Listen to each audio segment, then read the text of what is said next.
Ray Brassier is a contemporary philosopher as a member of philosophy faculty at the American University of Beirut, known for his work in philosophical realism. The link between nihilism and enlightenment, I think, Gillespie is right.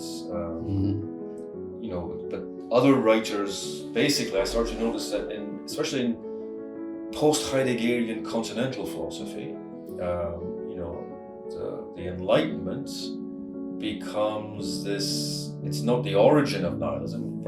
For Heidegger, it goes way back, but in a way, it's a kind of the final phase. And is it easy to reconcile it to Marx and Marxism then, or you have to reshape and reframe Marx? Well, it turns out there are articles written on a book on Marx, and I read it at the time without knowing really knowing very little Marx, having read very little Marx. Okay?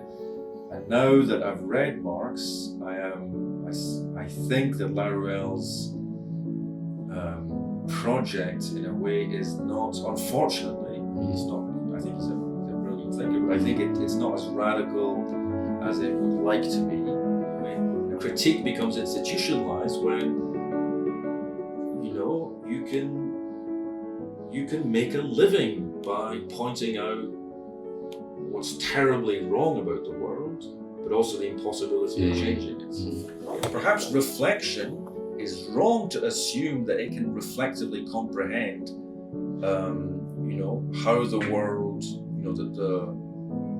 the shortfall or the hiatus between interpretation and transformation in a way. And my suspicion is that, in a way, it's the ultimate conceit of reflection to think that it can reflexively comprehend the world's unchangeability.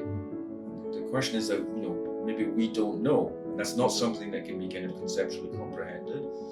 And it's also, sorry to interrupt you, is also the task of philosophy to dismantle such conceits?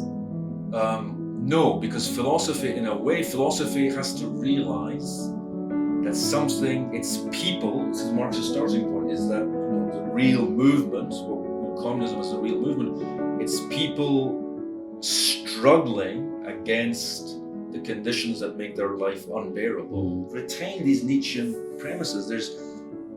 I think you can never kind of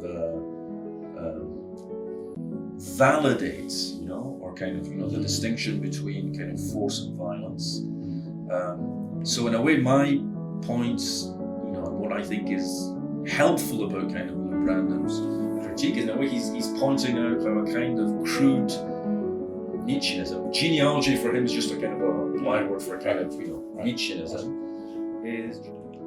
Can we have any place at all for irony, or irony is from the beginning loaded with hostility to truth, and irony is filled with this kind of aristocratic view of this vantage point?